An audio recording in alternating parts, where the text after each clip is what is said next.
வாழ்க வளமுடன், சுகம் சூழ்க. நற்பவி நற்பவி நற்பவி. இறைவனோடு இணைந்திருப்போம்.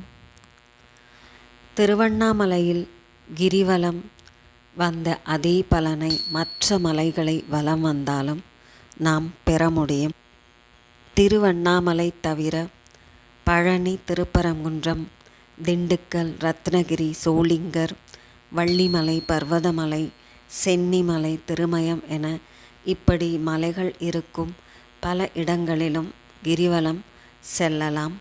எங்கெல்லாம் மலை உள்ளதோ, மலை மீது ஆலயம் உள்ளதோ அதை முழுவதுமாக வலம் வந்து அந்த மலை மீதுள்ள தெய்வத்தை வணங்கினால் கிரிவலம் செய்த முழு பலனையும் அடைய முடியும். கிரிவலம் செல்லும்போது அந்தந்த தெய்வத்திற்குரிய திருநாமங்களை சொல்லிக்கொண்டே செல்ல வேண்டும். ஓம் நம சிவாய, ஓம் சரவணபவ, ஓம் சக்தி பராசக்தி என்று திருநாமங்களை உச்சரித்து கொண்டும் கிரிவலம் செல்லலாம். கிரிவலம் செல்வதால் நமக்கு புண்ணிய பலன்கள் கூடும். அனைத்து நலன்களும் சகல சௌபாகியங்களும் பெருகும். எந்தெந்த திதிகளில் எந்தெந்த நேரத்தில் கிரிவலம் சென்றால் என்னென்ன பலன்கள் கிட்டும் என்பதை அறிந்து கொள்வோம்.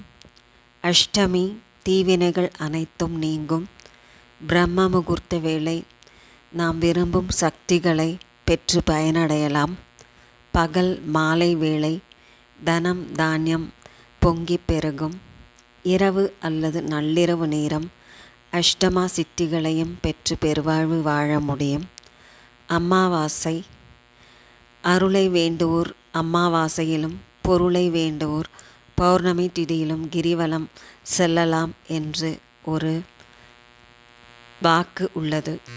அதனால் சிவபெருமானின் அருளை மட்டுமே பரிபூரணமாக பெற வேண்டும் என்றால் அமாவாசை நாளிலும் நாம் நினைத்த காரியங்கள் அனைத்தும் நிறைவேறி வெற்றிகரமான வாழ்வை நாம் பெற வேண்டும் என்றாலும் அமாவாசையில் கிரிவலம் செல்லலாம்.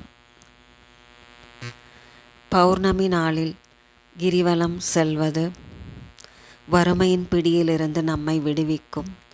நம்முடைய வாழ்க்கை மிக உயர்ந்த நிலைக்கு கொண்டு செல்லும்.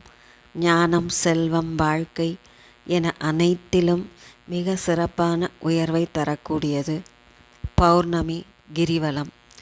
அனைத்து விதமான கஷ்டங்களிலிருந்தும் துன்பங்களிலிருந்தும் நம்மை விடுவிக்கும் அற்புத சக்தி கொண்டது பௌர்ணமி கிரிவலம்.